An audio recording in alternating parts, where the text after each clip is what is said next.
Alhamdulillah. Marilah sama-sama kita panjatkan rasa syukur kita kehadrat Allah Subhanahu wa taala kerana pada pagi yang berbahagia ini Allah masih lagi berikan ruang dan juga kesempatan kepada kita untuk menghadirkan diri ke rumah Allah Subhanahu wa taala.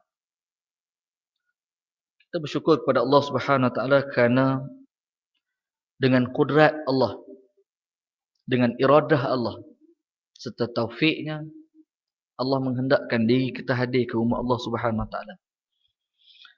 Kita dengan kedilnya kita kena berasa bahawasanya kita hadir ke rumah Allah dalam waktu yang cukup susah ni, waktu subuh ni. Bukan dengan kederat tulang 4 kerat kita, tak. Kalau nak ikut kederat tulang 4 kerat kita, yang ramainya bukan umur macam ni. Ramainya budak muda. Yang sepak bola dia boleh pergi 500 meter. Kita 5 meter tak sempat sampai bola rasanya. Tapi sampai masjid sepak, jalan. Orang yang sepak bola sampai 50 meter, tak datang masjid.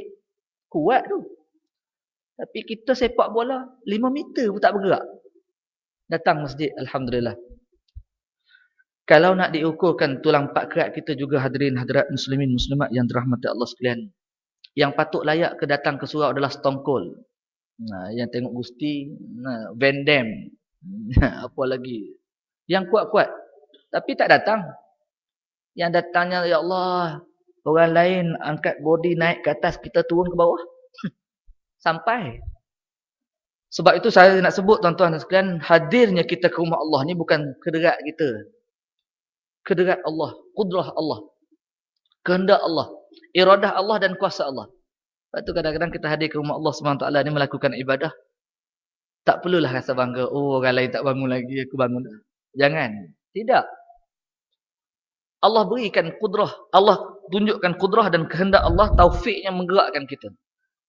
Kita tak ada apa pun. Sebab itu tuan-tuan sekalian, dalam konsep ibadah. Bila sebut ibadah berasal daripada perkataan abadah, hamba. Lalu bila sebut ibadah artinya khudu'. Nah, ibadah ni maksudnya khudu'. Kita melakukan ibadah kepada Allah dalam keadaan penuh khudu'. Apa khudu'? Rendah diri. Baik saya yang mengajar dikirakan ibadah.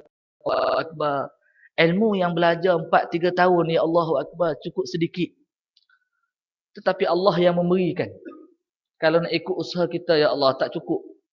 Tapi Alhamdulillah tuan-tuan sekalian, tuan-tuan pula mendengar. Ini ibadah. Sebab itu sebagai seorang guru, sebagai seorang anak murid, sebagai seorang yang melakukan ibadah, hadirlah diri ke rumah Allah melakukan ibadah dengan perasaan khudu', rendah diri. Ini kena ada. Daripada kita melangkah kaki mendatangkan diri kita ke rumah Allah, khudu'un, rendah diri. Jangan ada rasa bangga diri datang nak melakukan ibadah. Sebab ibadah konsepnya khudu', rendah diri. Kalau kita buat dalam bangga diri, kadang-kadang kita angkat takbir Allah Akbar, sempat tengok lagi kain. Oh, kawan tu mangga. Aku manggis. Jenama brand kain. Sempat tengok. Sepatutnya tak dah. Datang pula dalam keadaan orang lain. Tengok aku pakai minyak wangi sedap. Dia tak sedap. Dia tak ada perasaan. Khudu'. Patut kan kita hadir melakukan solat. Solat ni dengan Allah, tak ada benda yang paling rendah diri kita kepada Allah. Kita rukuk dan kita sujud. Meletakkan benda yang mulia bagi manusia. Kepala diletak tempat yang paling bawah. Khudu' rendah diri. Patut kita rasa gitu. Dan Alhamdulillah tuan-tuan hadirat yang dirahmati Allah sekalian. Kita juga berasa syukur kepada Allah SWT kerana Allah menggerakkan kita untuk hadir melakukan ibadah solat subuh yang cukup payah. 2 solat yang paling susah bagi orang munafik. Apa dia? Solat insya' dan solat subuh. Susah orang munafik nak buat. Sebab apa? Sebab orang munafik dia suka solat di zaman Rasulullah SAW, solat yang ramai, antaranya maghrib. Satu ramai kan? Bila ramai suka. Dia tengok, ni ada orang sembahyang ni. Bila subuh, mereka beranggapan bahawasanya tak ramai orang nak memerhatikan mereka, artinya mereka tak adil. Dan susah bagi mereka. Tetapi saya nak sebut tuan-tuan hadirin sekalian, bila kita kata Nabi Muhammad SAW menyebut di antara solat yang paling susah bagi orang munafik itu 2 solat, insya' dan subuh, jangan pula kita melihat orang yang tak datang solat insya', orang yang tak datang solat subuh kita panggil munafik. Tak. Dia macam hadis Nabi Muhammad SAW. Waqala Nabiyuna Mustafa SAW, alamatul munafiqun salasah. Tanda-tanda orang munafik ni ada 3. iza haddasa kazaba, iza tumina khana, iza ahada akhlafa, kata Nabi. Tanda-tanda orang munafik ni ada 3. Pertama, bila dia bercakap bohong. Yang kedua, bila diberikan amanah khianat. Dan bila berjanji, ia tak tunai janji. Akhirnya kita berkawan dengan seorang yang sembahyang tapi cakap suka bohong. Sembahyang cukup seronok tapi bohong cukup satu. Tidak ada bohong tapi diberikan amanah khianat. Boleh tak kita menunding jari, kamu ni munafik? Tak. Hadis tersebut Nabi nakalkan kepada kita, Nabi sampaikan kepada kita tuan-tuan sekalian supaya beringat ini sifat orang munafik. Majoriti orang munafik yang dipimpin oleh Abdullah bin Ubay bin Salul, ada pada mereka sifat-sifat tersebut. Sifat itu tak boleh dimiliki oleh orang beriman. Sebagai orang beriman, bila kita melihat orang cakap bohong, kita boleh tunding jari kata dia munafik. Tak. Nabi larang. Tak boleh tunding jari. Kalau dia diberi amanah, dia khianat, kita boleh panggil. Munafik. Tak boleh. Ini sebagai orang Islam. Tetapi bagi orang beriman, orang Islam kita, hadis tersebut bagi orang Islam bersedialah bahawasanya 3 perkara tersebut cuba elakkan, kerana itulah sifat yang paling suka dilakukan oleh orang munafik. Bila bercakap bohong, bila diberi amanah khianat, bila berjanji tidak menunaikan janji. Hadirin hadirat yang dirahmati Allah sekalian, apa yang saya nak sebut pada pagi yang berbahagia ni, insya-Allah tuan-tuan hadirin sekalian, kita tak ngantuk malam ni. Malam balik awal ke balik lewat? Dia ada 2 balik lewat dengan balik awal ni. Dia pergi mana? Pergi Dataran Merdeka. Dataran Merdeka ada 2. Dataran Merdeka yang betul, Dataran Merdeka yang Merdeka betul kat Shah Alam, dengan ICT. Yang mana kita pergi ni? Tuan-tuan hadirin-hadirat yang dirahmati sekalian, saya sempat selepas habis kuliah semalam, sejak habis kuliah pergi klinik hantar isteri. Balik klinik tersebut, buka TV 1, buka TV 7. Di Putrajaya pun ada, di Dataran Merdeka pun ada, di ICT pun ada, di Shah Alam pun ada, di Paya Jaras pun ada.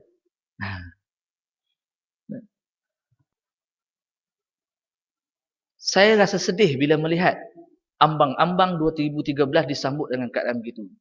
Menyebut tentang hukum, tuan-tuan sekalian, nanti kita insya-Allah kita akan sebut tentang hukum, kita sambut sikit beberapa perkara.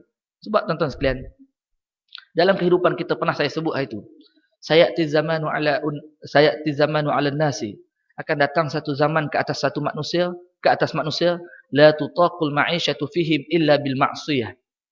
Seseorang dan sekelompok manusia, seluruh manusia tidak mampu meneruskan kehidupan mereka, melainkanlah perkara yang mereka lakukan tersebut didampingi dengan maksiat. Tak mampu hidup manusia, melainkan ada maksiat baru boleh hidup.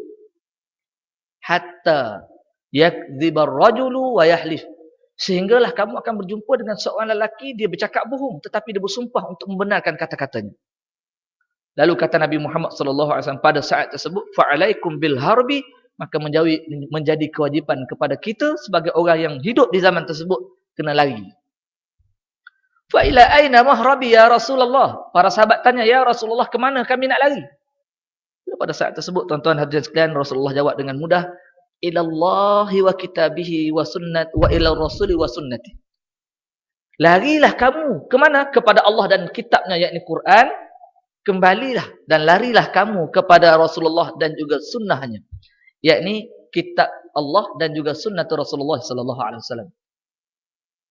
Tuan-tuan hadirin-hadirat yang dirahmati Allah sekalian, sebab itu apa saja kehidupan, apa saja perkara dan urusan kita kena rujuk pada Quran. Sehingga kan kata Nabi Muhammad sallallahu alaihi wasallam, roda Islam ini akan berputar. Maka berputarlah dengan Islam, kata Nabi. Kehidupan kita ni kadang-kadang Islam ada di atas, kadang-kadang di bawah, kadang-kadang di tengah, kadang-kadang di tepi.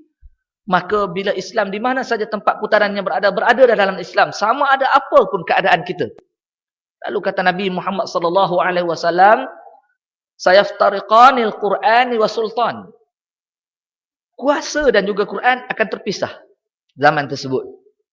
Maka kata Nabi Muhammad sallallahu alaihi wasallam, berpeganglah pada Quran, jangan. Al-Quran dan juga kuasa akan terpisah. Dan sebab itu tuan-tuan hadirin sekalian, Allahumma salli ala sayyidina Muhammad. Kadang-kadang bagi orang yang duduk dalam, saya sebut ni orang yang hijau. Hijau bukan hak. Tak, bukan hak. Orang hijau. Dia seronok bila sebut orang biru tak pegang teguh dengan Quran. Betul kan? Oh, tolak Quran, suka. Tapi kadang-kadang orang hijau ni bila nak buat urusan, dia tak terujuk pada Quran pun ada. Ni. Dia tak rujuk pada Quran. Kadang-kadang nak buat apa keputusan, nak buat tindakan, dia tak pernah rujuk kata Quran ni betul ataupun tidak. Walaupun dasarnya dia pejuang Islam. Tak. Dia tinggal. Sebab tu kita kadang-kadang tuan-tuan hadirat yang dirahmati Allah sekalian, hadis apa yang kita baca, biar kita kena pada diri kita. Saya beringat kawan-kawan saya dalam usrah. Baik usrah peringkat pemuda, baik usrah di mana-mana peringkat. Saya sebut, kata ingat hadis tersebut, sekalipun kita baca, kita seronok menuding jari pada orang lain. Kita kadang-kadang kita seronok buat konsert yang berlampau-lampau. Kan? Kita buat tindakan yang tak pernah kita merujuk halal ataupun haram dalam tindakan tersebut. Tak pernah buka Quran, tak pernah buka kaedah usul fiqh, tak pernah tanya para ulama, boleh tak boleh? Tak pernah. Tambah-tambah kegairahan hari ini untuk menguntit pengundi. Ini PRU 13. Sehingga akan menghalalkan perkara yang haram. Mengharamkan pula perkara yang halal. Ini berlaku. Nasihat saya tuan-tuan dan sekalian, kembalilah kepada Quran. Di mana saja kita berada. Apatah lagi bagi pendukung-pendukung gerakan Islam yang nak mencapai kemenangan, yang nak mengimpikan Islam itu berada di tempat yang tinggi. Hadirin hadirat yang dirahmati Allah sekalian, baik. Ini kita kongsi satu hadis Nabi Muhammad sallallahu alaihi wasallam yang saya bawa daripada kitab Muqashafatul Qulub karangan Al-Imam Al-Ghazali rahimahullah taala dalam bab Al-Fadlu Salatul Laili wa Salatul Jama'atu fi Subhi. Kelebihan solat malam dan bangun malam. Yang kita hari ini tuan-tuan sekalian, sebab apa susah umat manusia dan umat Islam nak bangun awal? Kenapa?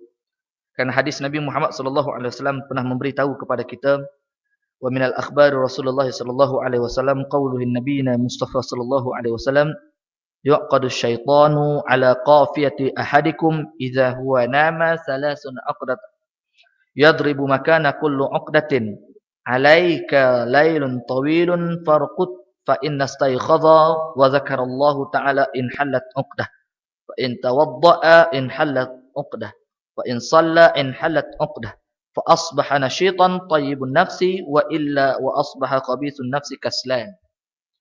Hadis Nabi Muhammad sallallahu alaihi wasallam menyatakan, kata Nabi, syaitan akan mengikat.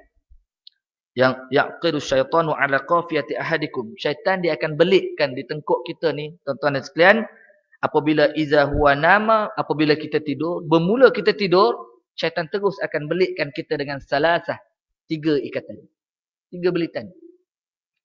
Kita tak nampak, tapi syaitan belikkan kita. Sebab itu tuan-tuan sekalian, di antara perkara yang paling baik sebelum kita tidur. Tapi orang Melayu, ingat mak-mak kita, atuk-atuk kita ajar, dululah sunnah Melayu kita. Bukan sunnah Rasulullah, sunnah Melayu. Sebelum tidur basuhkan kaki. Tak basuh jumpa hantu kan malam ni. Mimpi jumpa hantu, mimpi tak baik. Tu orang Melayu ajar kita. Sebenarnya Rasulullah ajar kita supaya sebelum tidur ambil wudu. Tukar lepas ni tuan-tuan sekalian. Kan? Sunnah-sunnah yang sunnah-sunnah Melayuiyah tu tinggal. Kita ambil sunnah Rasulullah sallallahu alaihi wasallam. Sunnah Rasulullah kata apa? Sebelum tidur ambillah wudu, bersihkan diri. Tuan-tuan hadirin sekalian, baik. Bila kita tidur, kata Nabi Muhammad sallallahu alaihi wasallam, terus syaitan akan belik kita dengan 3 ikatan. Lalu kata Nabi, yadribu makana kullu uqdah, bukan setakat belik, bahkan dia simpul terus. Sebab tu ada yang payah bangun, ya Allah cukup susah. Susah. Pergi gym tiap-tiap malam, fitness body, angkat 3-4 kilo, selimut setengah kilo tak boleh mampu angkat. Lembek. Ni sebab apa? Sebab dia ikat yang dalam, dia tengkuk kita dari sudut dalam. Kata Nabi Muhammad sallallahu alaihi wasallam, syaitan dia belik, lalu diikat, lalu serta disimpul, tak mampu dirungkaikan, melainkan 3 kali. Apa dia kata Nabi? Alaika, menjadi kewajipan kamu bila kamu tidur waktu malam yang panjang, hendaklah farqut, kamu kena rungkaikan. Kena rungkaikan belitan tersebut. Tuan sekalian, fa in istayqadha, apabila kita bangun, saranan Rasulullah sallallahu alaihi wasallam, apa yang patut kita buat? Zakarallah. Bangun, ingat Allah. Bila kita bangun ingat Allah, maka kata Nabi Muhammad sallallahu alaihi wasallam, terungkai satu belitan ikatan tersebut. Sebab tu bangun pagi, kalau boleh ingat Allah. Bangun ingat makan je. Tak mau mesyuarat meeting yang semalam tak siap lagi. Allah, habislah paperwork tak siap lagi. Proposal tak siap lagi. Oh. Jangan ingat yang tu lagi. Ingat terus bangun. Sebab tu Nabi ajar kepada kita, sebelum tidur ada doa. Bangun tidur ada doa. Doa ni kadang-kadang ingat lagi kita ni. Anak ingat di mulut. Nah, anak baca. Alhamdulillahillazi ahyana ba'dama amatana wa ilaihin nusyur. Kita ingat tak kita? Kita ingat tak? Anak kita hantar mengaji, belajar betul-betul, baca doa. Bapa tak ingat. Tak ingat kita. Bacalah. Walaupun berasa malu, kadang-kadang ambil sekejap buku tadika anak kita tu kan. Mana doa? Bangun tidur. Alhamdulillahillazi ahyana ba'dama amatana wa ilaihin nusyur. Segala puji bagi Allah yang telah menghidupkan aku dan juga mematikan aku dan membangkitkan aku ni. Kita minta syukur kepada Allah. Segala puji bagimu ya Allah yang dulu kau matikan aku. Sebab tu tuan-tuan sekalian, tidur ni mati. Mati. Sebab itu para ulama sebut, kata khususnya Imam Ghazali, memadailah dengan mati seketika buat peringatan kepada kita. Cukup dah. Mati kita tadi yang sebentar tadi tu cukup buat peringatan kepada kita untuk kita ingat Allah. Tapi kita tak ingat. Bahkan kalau tidur tu, ya Allah, berdengkur tu macam Doremi. Sekejap. Buat lagu pula. Nyenyaknya tidur. Sebab apa? Sebab dia bagi dia tidur tersebut. Nikmat. Memang pun. Allah jadikan waja'alna al-laila libasa. Allah jadikan malam memang untuk rehat. Rehatlah. Tetapi kerehatnya kita sampai lupa Allah. Tuan-tuan hadirin-hadirat yang dirahmati Allah sekalian. Kadang-kadang kita dalam tidur ni, kita didatangi dengan mimpi yang berbagai. Kan? Sebab tu dalam mimpi, tuan-tuan sekalian, konsep mimpi. Ataupun cara kita dapat mimpi. Hanya satu saja mimpi yang benar, iaitu melihat Rasulullah SAW. Ini dia mimpi yang benar. Lain daripada mimpi tersebut, jumpa nenek kita ke mati ke, yang tidak. Jumpa presiden ke, jumpa menteri ke, jumpa siapa pun. Syaitan boleh menyerupai, kecuali Rasulullah SAW. Sehingga kan kata para ulama, kalau kita jumpa dalam mimpi tersebut jasad Rasulullah SAW, maka itulah Rasulullah. Jika kita nampak bayang Rasulullah, itulah Rasulullah. Jika kita dengar suara, jika disebut dalam mimpi kita itu Rasulullah, itulah Rasulullah. Jika baunya itu Rasulullah, maka itulah benarnya bau Rasulullah SAW. Apa bentuk pun. Mimpi lain, tak, semua bohong-bohong. Mainan tidur saja. Sekalipun begitu, jika mainan tidur, tetapi ada boleh ditafsirkan seperti mana Nabi Yusuf AS mentafsirkan mimpi. Begitu juga dengan ayahandanya Nabi Yaqub AS mentafsirkan mimpinya. Sebab itu dalam mimpi, tuan-tuan sekalian, ada benda mimpi yang boleh bagi tahu, ada mimpi yang tak boleh bagi tahu pada orang. Apa hujah kita? Berdasarkan kepada kisah Nabi Yusuf AS. Nampak? Nabi Yusuf AS mimpi bagaimana dia mimpi melihat bintang. Semua bakat sujud pada dia. Kan? Keliling dalam mimpi tersebut. Nabi Yusuf ceritakan Nabi Yaqub. Nabi Yaqub kata apa? Jangan kau ceritakan mimpi ini kepada adik-beradik engkau. Jangan.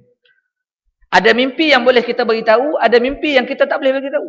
Dan kita nak beritahu pula mimpi tersebut mestilah kepada ahlinya. Di antara ulama yang terkenal dalam tafsir mimpi ni, Allahumma salli alaihi Ibn Sirin. Ya. Seorang ulama yang cukup hebat dia dalam tafsir mimpi. Dia pun ada mengarang kitab tafsir mimpi. Makam dia sekarang dia berada di Mesir. Saya pernah ziarah makam dia. Sambil beli. Bila kita beli kitab, bukan nak bertawak, nak pergi jumpa, nak jumpa kata Ibn Sirin, nak belajar dengan mu. Tidak. Tak ada dah. Tetapi bila kita dah beli kitab tafsir mimpi ni, kita pergi kat makam dia, tengok sejarah dia meninggal bila, tengok sama tak dengan kitab, supaya kita nak kenal. Tapi malangnya bila kita pergi makam dia, subhanallah tuan-tuan sekalian, penuh ketah-ketah kecil. Ni ketah-ketah macam ni, kalau saya boleh koyak-koyakkan, penuh ni. Penuh dalam makam. Sempat tarik satu. Rupa-rupanya tanya, malam saya mimpi itu, apa tanda-tandanya? La ilaha illallah. Ni, itu selamatlah makam Ibn Sirin duduk dekat negara Arab.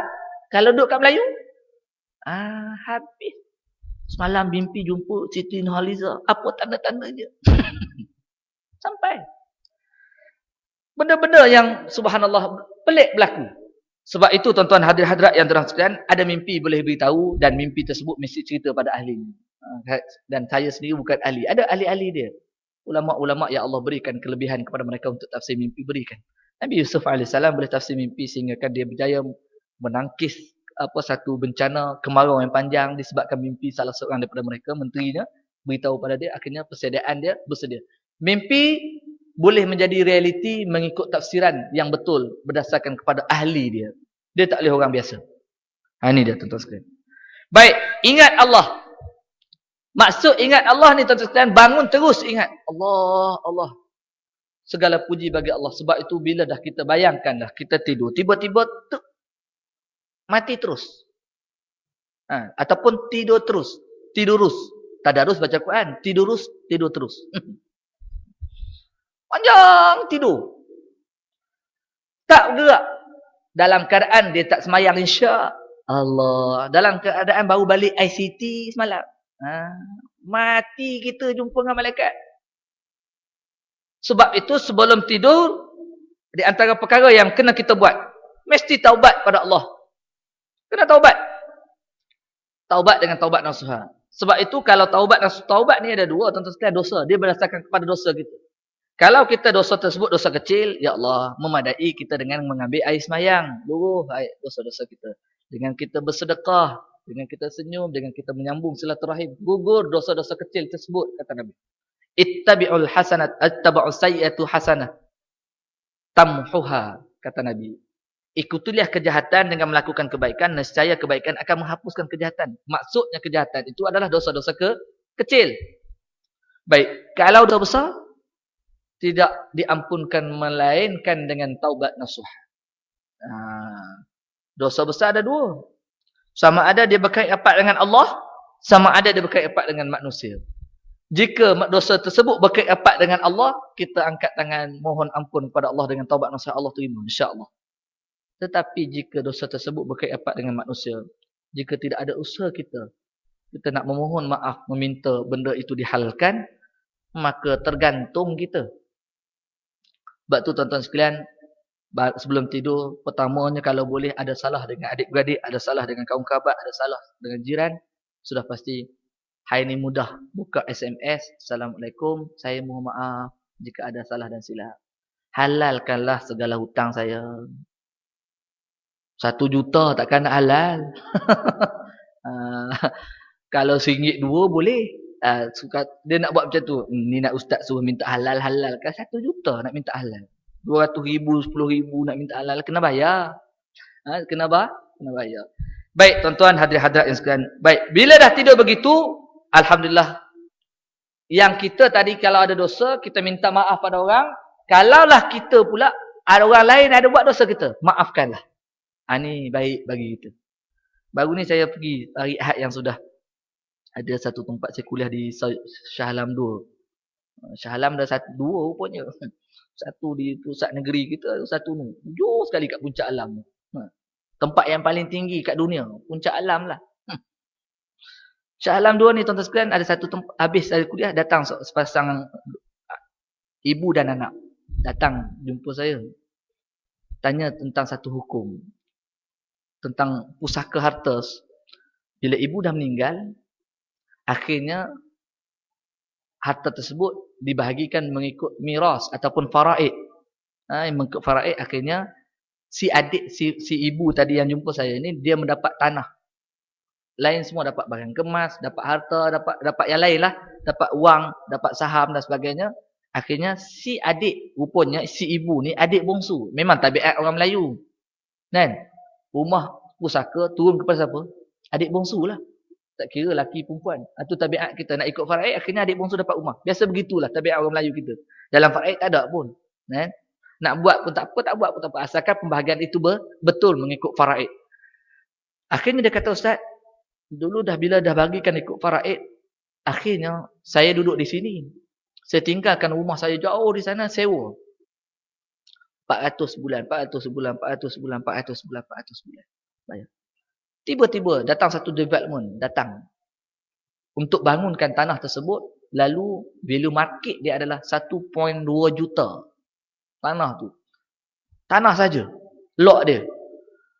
Akhirnya dia datang, dia kata, saya nak jual Ustaz tanah ni.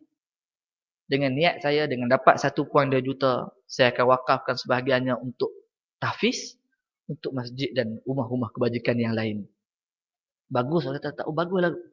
Tapi ada masalah, dia kata, Ustaz. Adik-beradik tak setuju. Kerana apa? Kerana dulu dah berjanji dah. Kalau dah dapat tanah ni, tanah pusaka kita ni, tak boleh jual. Kena pertahankan. Kan? Nak tahan. Lepas tu dia tanya, dalam Islam adakah? Bila dah bahagi faraid, secara prinsipnya adakah orang lain boleh masuk campur dalam harta kita? Saya sebut tuan-tuan sekalian, bila kita dah dapat harta kita. Harta kita. Orang lain tak layak untuk menyentuh harta kita, nak buat keputusan. Itu ikut prinsip dia. Sekalipun harta tersebut berkait rapat dengan, naklah harta pusaka dah, bila dah nama si ibu ni, maka harta tersebut milik dia. Dia nak buat apa terserah pada dia. Dia nak buat kebun, dia nak buat rumah, dia nak jual, dia nak buat sawah, terserah. Ni prinsip, orang lain tak boleh masuk campur. Prinsip begitu. Tapi saya sebut pada dia, ada satu masalah yang berlaku hari ni. Kalau puan nak tanya pada saya, apa hukum nak jual tanah ni? Hukum jual tanah ni harus. Boleh, tak ada masalah. Sebab tanah tersebut milik puan dah. Milik puan dah. Abang, akak, abang tak boleh masuk campur lah. Sebab ini tanah akak. Sebagai adik bongsu yang megang tanah, ni milik dia. Prinsipnya begitu. Tetapi ada satu benda. Iaitu, puan nak buat benda sunat, benda harus. Benda sunat iaitu sedekah jariah. Ni sunat, bukan wajib. Kan? Nak buat masjid, nak buat surau, nak bagi ke anak yatim, nak buat ke sekolah, bagi duit ke sekolah, ni jariah. Pahala jariah yang berlaku ini adalah sunat. Tetapi menjaga silaturahim hukumnya wajib. Itu tu. Menjaga silaturahim wajib. Jaga silaturahim wajib, sedekah jariah sunat. Sebab tu saya kata, bila bertembung dua perkara tersebut, dahulukanlah yang wajib, jaga silaturahim. Boleh jadi keadaan sekarang tak sesuai untuk puan jual lagi. Boleh bergaduh, akhirnya terputus hubungan. Boleh terputus hubungan, akhirnya sebab apa? Sebab puan je tanya ustaz. Yang 9 orang adik-beradik lain tak tanya ustaz. Allah. Tak mengaji, saya tanya dia. Saya tanya, puan ke yang nak belajar agama? Ya, saya je. Yang lain habis dah. Tak tahu ke mana tentang agama. Baik, ambil masa sikit puan. Ambil masa sikit. Supaya adik-beradik yang lain faham bagaimana prinsip cara miras ataupun faraid harta ni. Kan? Biar dia faham cerita nak jariah. Kita sebut jariah pun. Akhirnya dia kata apa? Cakap jariah dapat 1 juta. Kita dapat 1.2 juta. Agak-agak buat apa? Kita lah agak-agak buat apa? Acik agak-agak buat apa? Kahwin 4. Kahwin dulu. Ini tabiat orang lelaki. Dia nak perhabis dulu. Lalu adik-beradik yang lain kata apa? Kalau dapat 1.2 juta, kelabu mata dik. Tipu je nak buat jariah ni. Sedangkan dia betul-betul niat. Saya kata kalau niat perempuan saya tak berani sentuh. Silakan. Akhirnya dia sebut pula. Dia jumpa saya tu sebenarnya nak cari hukum supaya membenarkan dia juga. Nak berhujah dengan adik-beradik dia. Lepas tu saya kata, bila jadi begitu, dia pun pening. Sudah. Dia kata, ada buat satu. Macam ni lah Ustaz. Saya buat istikharah lah. Sudah. Saya buat istikharah, bila tenang hati saya tenang, nak jual tanah tu, saya jual lah tanah tu. Kerana itu adalah kehendak Allah yang turun, berikan kepada saya, berikan petunjuk pada saya. Kalau Ustaz lah. Ustaz nak ikut petunjuk Allah ke petunjuk manusia? Tanya gitu balik. Mampus. Dia nak cari jalan supaya boleh jual tu. Nak cari petunjuk Allah ke nak ikut petunjuk Allah ke petunjuk manusia? Kalau saya ikut petunjuk Allah, sedap dia. Saya kata sudah macam mana ni? Salah bagi jawapan, silap kita. Sebab tu tuan-tuan sekalian, Allahu Akbar. Bimbang. Akhirnya mudah-mudahan saya berdoa, ya Allah, bagilah jawapan yang tepat kepada dia mudah-mudahan.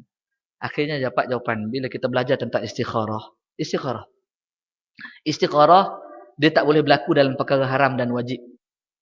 Contoh, nak sembahyang subuh tak nak sembahyang subuh, istikharah dululah. Istikharah 2 rakaat, subuh 2 rakaat. Dah tengok tu. Nak buat istikharah dulu. Nak sembahyang subuh ke tak nak? Pertama sembahyang subuh wajib. Tinggal solat subuh haram. Dia tak boleh berlaku. Dia tak boleh berlaku. Dia tak boleh berlaku. Sebab tu dia tak boleh berlaku di antara benda wajib dengan benda haram. Dia tak boleh berlaku. Ini istikharah. Yang boleh berlaku benda sunat dan benda harus. Nak kahwin dengan julanan banos, Maya Karim. Julanan banos, Maya Karim. Kita pun semayang. Allahu Akbar. Letak nama orang dulu. Saya ingat. Koyak 2 kertas dah ni. Di bawah sejadah. Dulu tabiat orang dulu. Saya ingat lagi macam mana orang dulu buat istikharah. Tak tahulah kalau puan buat ataupun tuan-tuan buat. Dia biasa dah letak 2 nama begitu. Bawah sejadah dia. Allahu Akbar. Habis 2 rakaat dia angkat sejadah. Yang mana kertas terbalik? Maya Karim nampak Julanan Badrah tolak. Dia ambil tekad kahwin dengan Maya Karim. Bukan cara begitu istikharah. Bukan begitu. Akhirnya istikharah ni kita yang mana hati dia Allah tunjukkan senang, hati dia tenang buat. Ni istikharah. Baik. Bila dia buat istikharah tadi bertembung dengan benda sunat dengan benda wajib. Dia takkan berlaku. Sebab tu saya sebut puan, istikharah tak boleh buat benda begini. Dia lain, benda tu sunat dengan sunat, harus dengan harus boleh. Buat pilihan, 2 pilihan. Buat istikharah, minta Allah beri petunjuk yang baik. Tetapi dalam solat istikharah ni boleh buat. Nak menjadikan keyakinan kepada kita selepas kita dapat keputusan, kita sebelum kita bertanya, baik kemudian kita buat istikharah, ya Allah, berilah aku jalan yang terbaik untuk aku buat keputusan yang mana tepat. Boleh jadi dia buat istikharah, dia jumpa saya. Dia jumpa ustaz-ustaz lain, itu jalan dia. Istikharah. Lalu bila dah dapat dengan ilmu, maka dahulukanlah ilmu dari sudut nafsu. Jariah sunat. Beri pahala jariah ni sunat. Nak bagi sedekah anak yatim sunat. Tetapi jaga hubungan silaturahim itu wajib hukum dia. Maka saya beri saranan pada puan, hold dulu sekejap hasrat puan tersebut.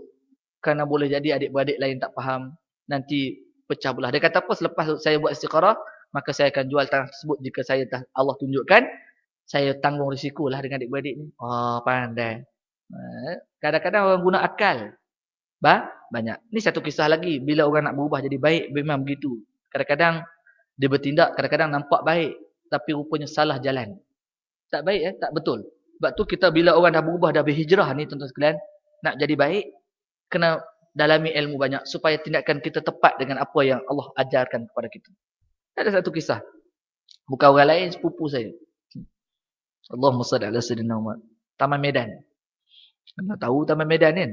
Taman Medan ni, ya Allah. Dia kaki arak. Kaki perempuan. Satu hari dia berhenti arak. Dia mula ni minum arak ni sebab apa? Satu hari dia datang ke Taman Medan ni. Dia mula dah beli rumah, dia berkahwin, dia duduk ni. Tiba-tiba ada anak muda minum arak. Balut dengan kertas surat khabar. Yang pastinya bukan harakah lah. Dia balut betul-betul. Dia minum depan rumah dia.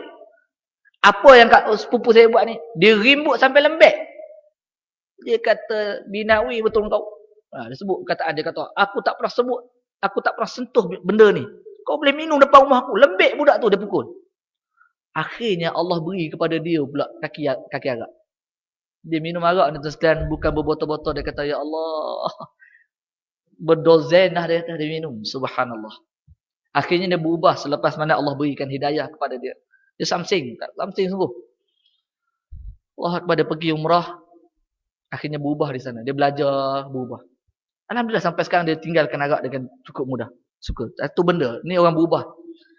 Satu hari, dialah orang Melayu di Taman Medan ni bila dah minum arak, apa semua ni, tempat mereka night club lah. Ataupun, ialah tempat-tempat disco ni pergi. Dia pun pergi. Dia kata, Nabi, aku pergi disco. Buat apa? Aku pergi tengok kawan-kawan aku minum arak. Dia tengok kawan-kawan dia minum arak. Lepas tu apa yang abang buat? Dia kata, aku biasalah. Satu hari dia buat ni. Dia kata, bagi dia elok. Dia buat apa? Bila kawan dia beli arak satu meja, dia duduk. Akhirnya, Allahumma salli ala sayyidina Muhammad. Kawan dia nak minum arak, dia tuangkan. Dia tuang.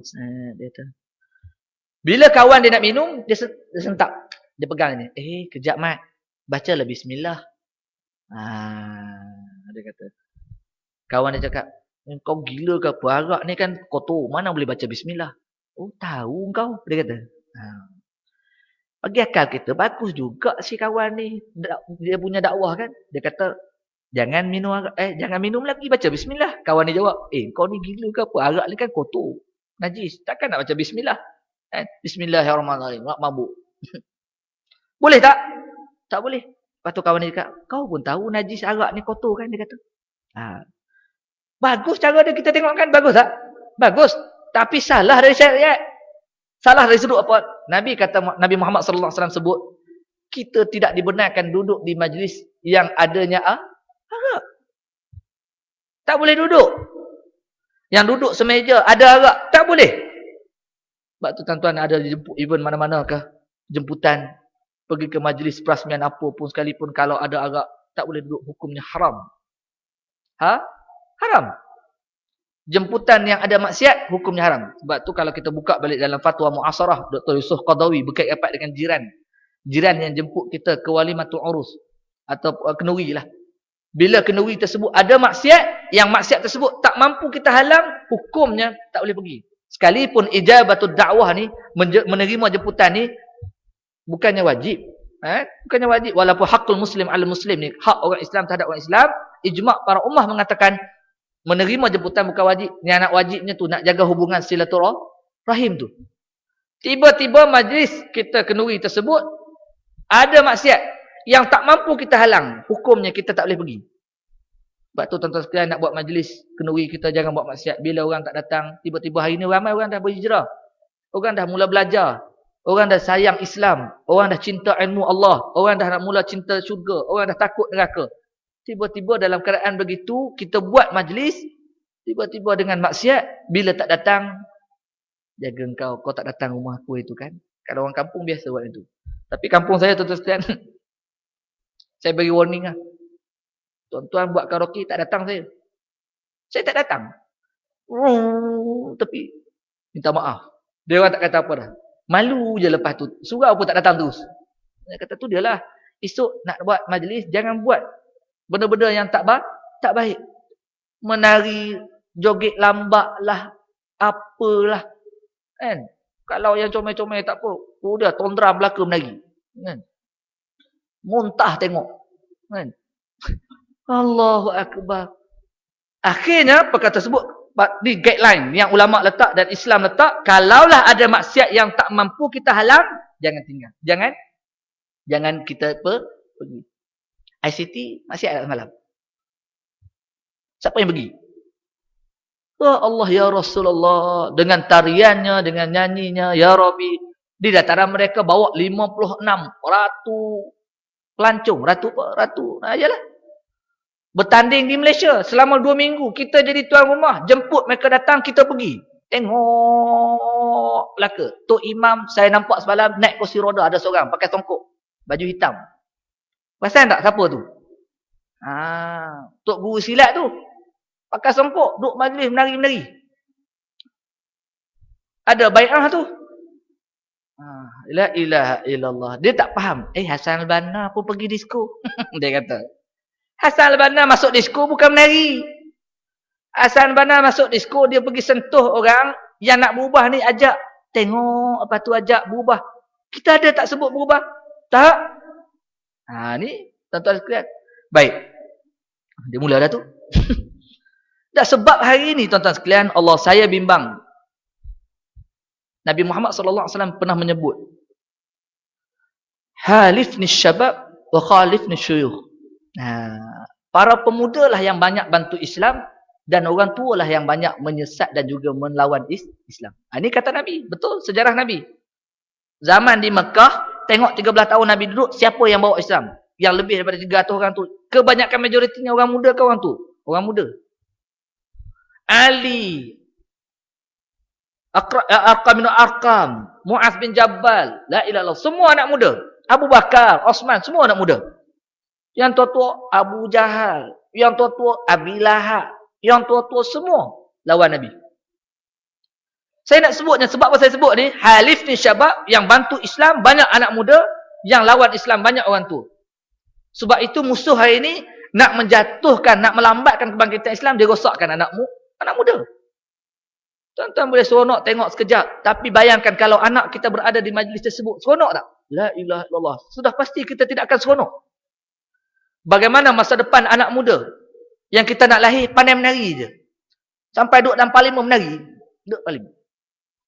Nak berkaraoke. Itu je kerja. Dia tak pernah fikirkan bagaimana dia nak menyelamatkan ummah daripada azab api neraka. Tak pernah fikir. Sebab tu tuan-tuan sekalian, hari ini. Sebab tu kita sebagai orang yang berduduk dalam gerakan Islam, kena usaha gerakkan anak muda supaya mereka menyedari kehidupan mereka tidak terhenti di dunia, bahkan mereka akan bertemu dengan akhirat.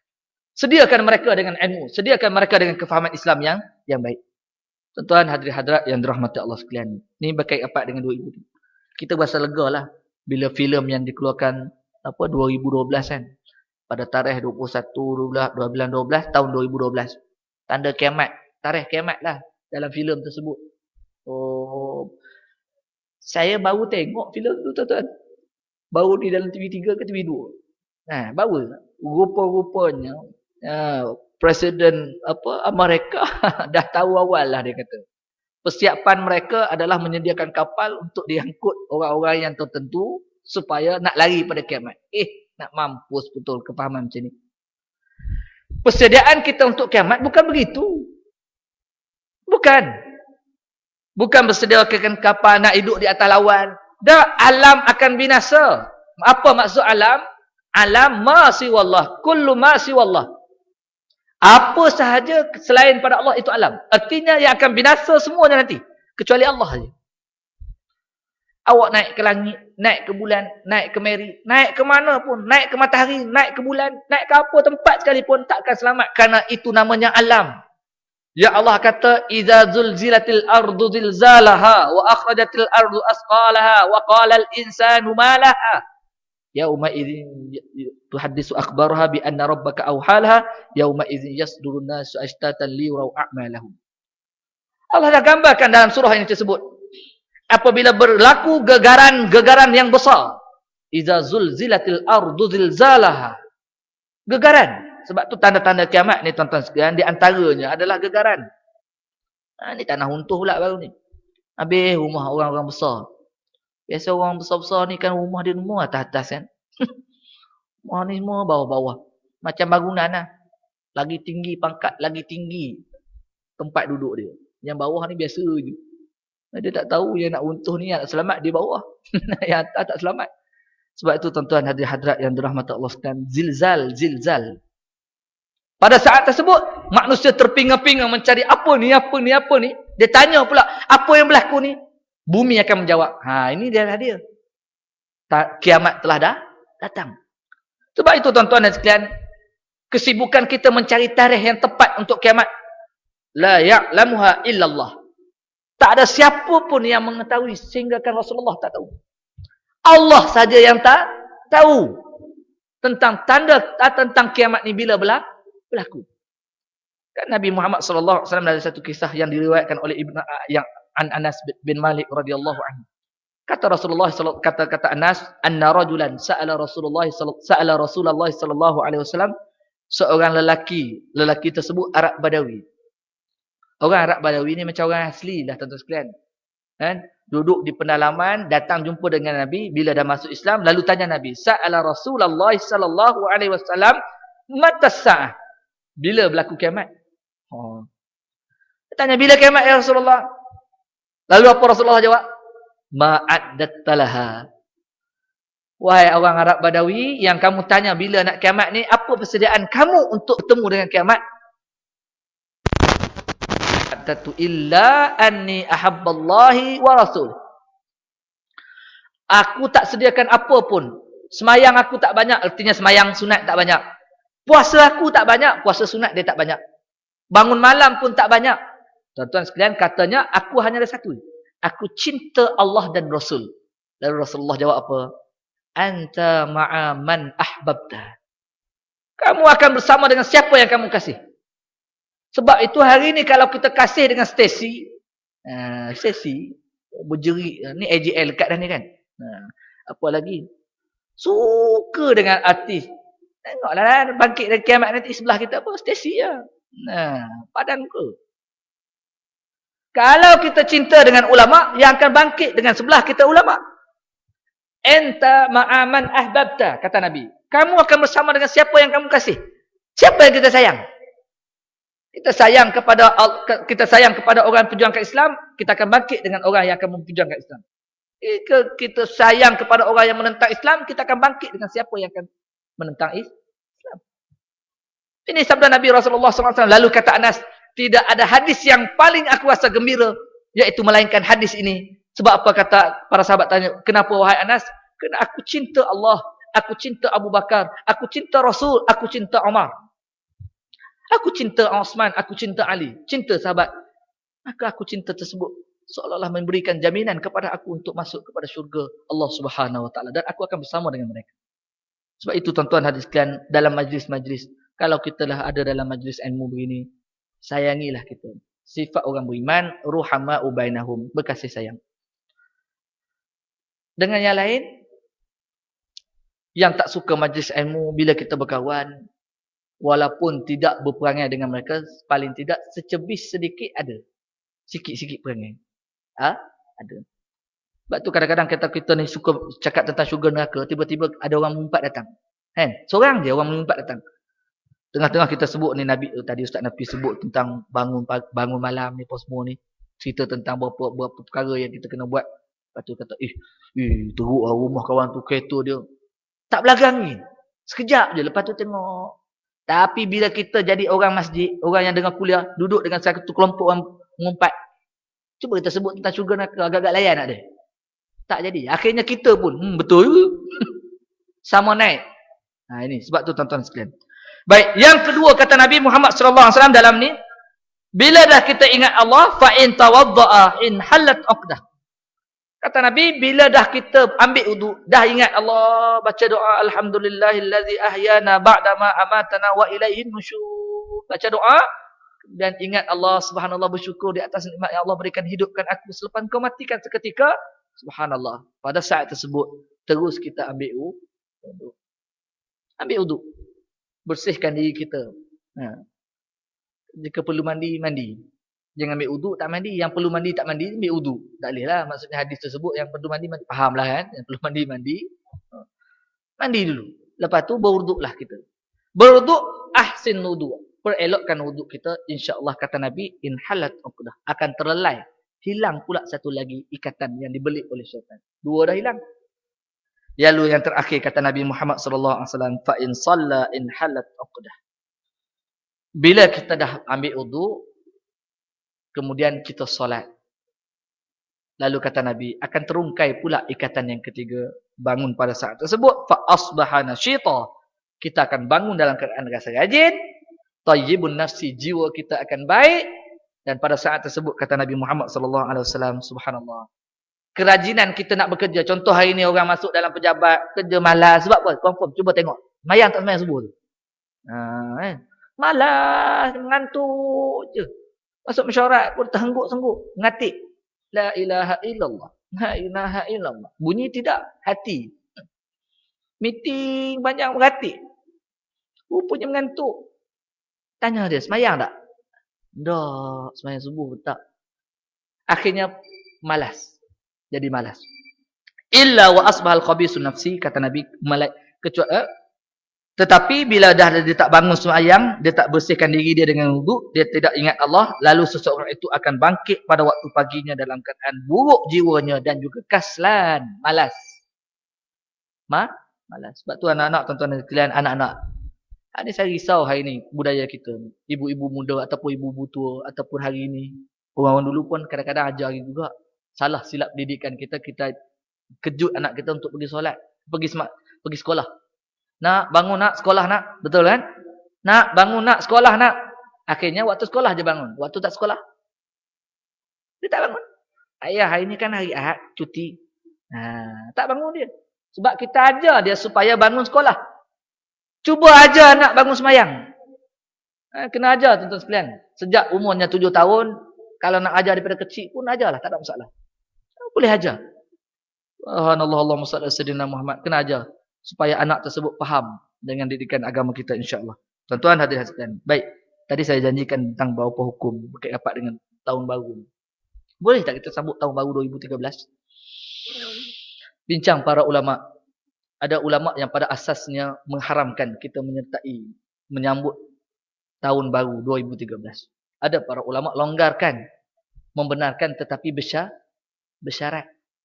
Dalam kaedah fiqh memang begitu. Iza wassa'a dayyaq wa iza dayyaqa wassa'. Bila dah sempit sangat, luaskan sikit. Bila dah luas sangat, kena ketatkan sikit. Islam dia begitu guideline supaya tidak terbatas, tidak terkawal. Agar mengelak agar tidak terkawal. Akhirnya para ulama kita ambil apa yang dikatakan dikatakan haram dulu. Haram, tuan-tuan sekalian, zaman Nabi ataupun zaman sahabat ataupun zaman dahulu ni orang tak sambut pun. Maksudnya bukan kita, Islam tak sambut dan mereka juga tak sambut sejarah menyambut 2000 apa? Tahun baru ni. Tak ada. Tapi teringat Rasulullah sallallahu Allahumma salli alaihi wasallam 2013 menyambut hari kelahiran Nabi Isa. Ingat kan? 2013, 2012 maksudnya tahun baru adalah menyambut kelahiran Nabi Isa alaihissalam. Pada asasnya. Tetapi akhirnya berubah, lama dah berkurun-kurun, berabad-abad bertemu dengan kita perayaan tersebut sehingga kan manusia lupa bahawasanya perayaan tersebut bukan dari sudut agama tetapi meraihkan kalender. Kalender yang diletakkan. Menyambut tahun untuk berubah tahun. Sebab itu boleh kita sambut 2013 dengan bersyarat. Syarat dia apa? Yang pertama bukanlah upacara keagamaan. Sebab tu tuan-tuan sekalian menghadiri majlis dalam Christmas. Ni lain Christmas. Tak boleh Tak boleh. Tapi hari ini subhanallah kita bimbang pimpinan-pimpinan kita mudah-mudah lepaskan diri mereka berada dalam tai pusam, berada. Keagamaan tidak dibenarkan. Lepas tu macam mana tak bersatulah kita? Tak bersatunya kita bukan atas itu. Ada cara lain lagi. Antaranya Islam ni orang tertarik dengan sikap adil. Apa dia? Prinsip adil yang ada pada Islam. Satu contoh tuan-tuan sekalian. Keadilan Rasulullah sallallahu alaihi wasallam, keadilan Islam Nabi tunjukkan satu hari seorang lelaki yang bernama Zaid yang pada asalnya dia adalah ahli kitab. Satu hari datang berjumpa dengan Rasulullah sallallahu alaihi wasallam. Berjumpa dalam keadaan yang begitu teruk. Tarik kepala ni, di belakang Nabi, tarik rentak. Ya Rasulullah, datang sini. Sebab apa? Aku nak ambil hak aku. Aku nak menuntut hak aku. Omar ada zaman masa tu. Omar terus bangkit, marah. Menghalang dia. Marah dengan kata-kata yang begitu. Marahlah. Omar adalah orang yang begitu backing. Bila Rasulullah diperlakukan demikian rupa, akhirnya Omar marah. Sedangkan lelaki tersebut yang ni datang nak menuntut hak dia. Lalu Nabi panggil Omar, sepatutnya kamu tak boleh marah dia begitu. La ilaha illallah. Tengok Rasulullah SAW. Sepatutnya kamu nasihat aku. Supaya wahai Muhammad, engkau berikanlah hak apa yang dia minta. Tengok Rasulullah aja backing bertempat. Nah, ini backing tak tempat. Akik je tangan, akik je kayu, akik je macam-macam nak bergaduh. Akik je langkah mayat aku. Itu je tempat nak sebut. Akhirnya tuan-tuan sekalian, Omar ditegur oleh Rasulullah, ya Rasul, wahai Omar, sepatutnya kamu nasihatkan kepada aku agar engkau berikan hak kepada lelaki itu. Dan engkau juga sepatutnya nasihat kepada lelaki itu. Jangan perlakukan seperti itu kepada Muhammad. Kena ada nasihat. Akhirnya Rasulullah kata, beginilah wahai Umar, engkau berikan hak dia. Aku berhutang dengan dia 3 cupak. La ilaha illallah. Nabi berhutang 3 cupak. Yang sepatutnya hak kepada kita tersebut, dia minta 3 cupak. Disebabkan kamu menghalang dia mendapat hak dia, maka pada saat tersebut Rasulullah kata, berikan kepadanya 30 cupak. Disebabkan engkau halang, wahai Umar. Ni tuan-tuan sekalian. Hak adilnya. Dia ambil 30 cupak tersebut, jalan-jalan tiba-tiba terdetik hati dia, ya Allah, adilnya Islam. Sampai semikian rupa, akhirnya dia terus jumpa Rasulullah, peluk Islam. Bersatu tak? Bersatu. Berpadu tak? Berpadu. Sebab itu tuan-tuan dan sekalian, menghadiri majlis-majlis berkait apa dengan keagamaan, apatah lagi memakai pakaian yang berbentuk keagamaan, hukumnya berdosa. Man tashabbaha biqaumin fahuwa minhum. Barang siapa yang menyerupai dengan satu kaum, maka dia di kalangan mereka. Tak boleh. Kita tak boleh pakai. Datang solat Jumaat, tiba-tiba duduk depan sekali pakai sami baju. Warna kuning dia datang. Apa hal pula dia ni? Perpaduan. Tak boleh.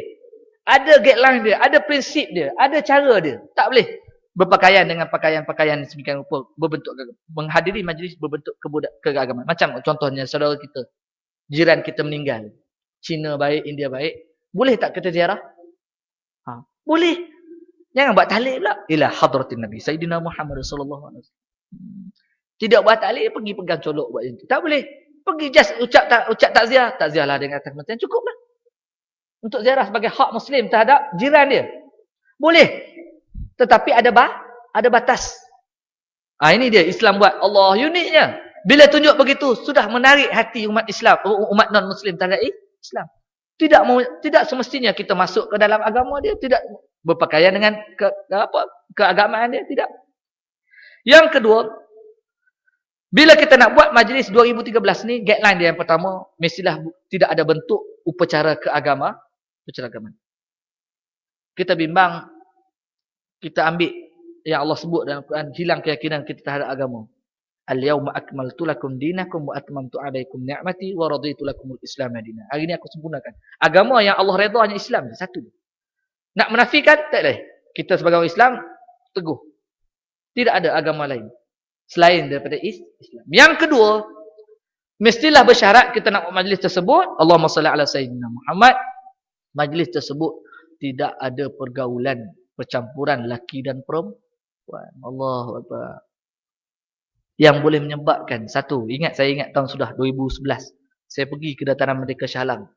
Kuliah malam tu, dia orang minta batal, nak pergi sana. Tak apalah pergi, saya pun pergi sekali. Pergi dengan isteri, akhirnya nak semayang, bekalan air tak cukup. Tiba-tiba kita beli air botol mineral kecil, satu botol. Ambil air semayang di situ, tuan-tuan sekalian. Anak-anak muda yang duduk di belakang kita, duduk sandai, perempuan baik, lelaki baik. Bolehkah ambil air semayang dengan satu botol ni? Tengok. Dia mula tertanya. Kalau pergi ICT ada tak macam tu? Tak ada. Dataran mereka semalam ada tak macam tu, semayang? Tak ada.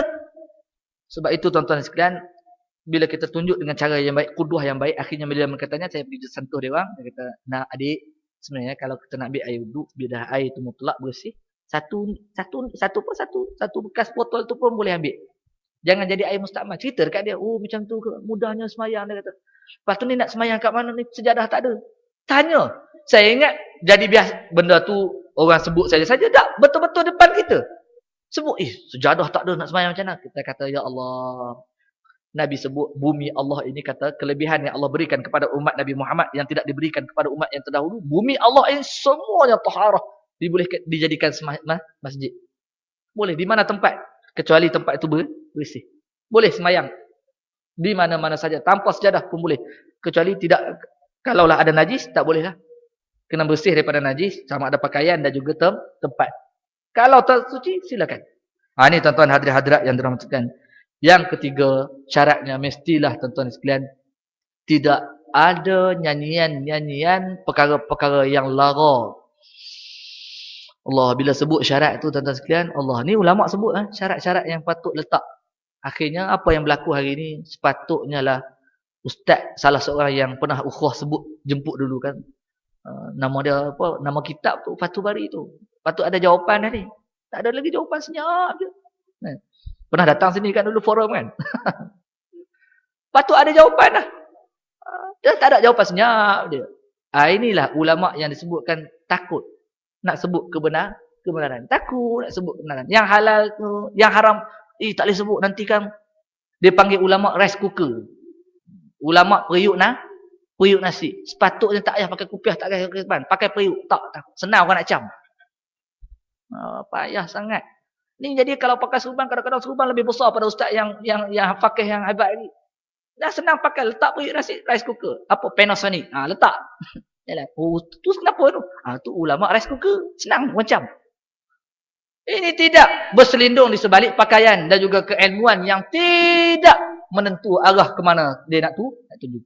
Saya bimbang tuan-tuan hadirin sekalian, inilah dia. Sebab tu benar kata Nabi Muhammad SAW, kembalilah kita kepada Al-Quran dan Sunnah, insya-Allah kita akan selamat. Saya rasa tuan-tuan sekalian, sekadar itu yang boleh saya sampaikan pada pagi yang berbahagia ini. Mudah-mudahan keberkatan yang Allah berikan kepada kita, insya-Allah. Pulanglah mengikuti sikap para sahabat. Bila dia dapat ilmu, dia akan sampaikan. Ini sikap sahabat. Kenapa Islam tersebar luas dengan mudah di kota Madinah? Sebab bila para sahabat dengar saja apa saja ilmu yang Rasulullah sampaikan, turunnya wahyu, akhirnya sahabat hafal, sahabat ingat, sahabat faham, lalu sahabat akan sampaikan setiap rumah. Sampaikan, jumpa dengan kawan, hari ni nak pergi makan nasi lemak, duduk sekejap, jumpa kawan-kawan kita, cerita sedikit tentang beberapa perkara yang boleh mencernakan minda kita, mencernihkan iman kita insya-Allah. Tuan-tuan hadirin sekalian, mudah-mudahan apa yang baik itu daripada Allah Subhanahu Wa Taala, yang lemah itu pada diri saya sendiri. Aku qouli hadza astaghfirullah li wa lakum wa lisairil muslimina wal muslimat wal mu'minina wal mu'minat al ahya'i minhum wal amwat. A'udzubillahi samil alim minasyaitonir rajim. Bismillahirrahmanirrahim. اللهم اجعلنا من أهل شفاعة نبينا محمد صلى الله عليه وسلم. اللهم إنا نرجو منك يا الله أن يخرج من أصلب عدوك من يعبد الله ولا يشرك به شيئا. اللهم اجعلنا من الذين يستمعون القول ويتبعون أحسنه. اللهم فقهنا في الدين وعلم التأويل. اللهم نور قلوبنا يا الله بنور هدايتك. اللهم يا رزاق يا رزاق يا رزاق. اللهم إن كان رزقك في السماء فأنزله، وإن كان في الأرض فأخرجه، وإن كان بعيدا فقربه، وإن كان حراما فطهره، وإن كان معسرا فيسره يا الله يا الله يا ذا الجلال والإكرام. وصلى الله على سيدنا محمد وعلى آله وصحبه وبارك وسلم. الحمد لله رب العالمين وبالله التوفيق والهداية. Assalamualaikum warahmatullahi wabarakatuh. Kita tangguh majlis kita dengan bacaan tasbih kafarah dan salawat. Subhanakallah wa bihamdika asyhadu an la ilaha illa anta astaghfiruka. Bismillahirrahmanirrahim. Al-asli innal insana illa allazina amanu wa 'amilus salihati wa tawassaw bil haqqi wa tawassaw bis sabr. Wallahu ta'ala a'lam. Assalamualaikum warahmatullahi wabarakatuh.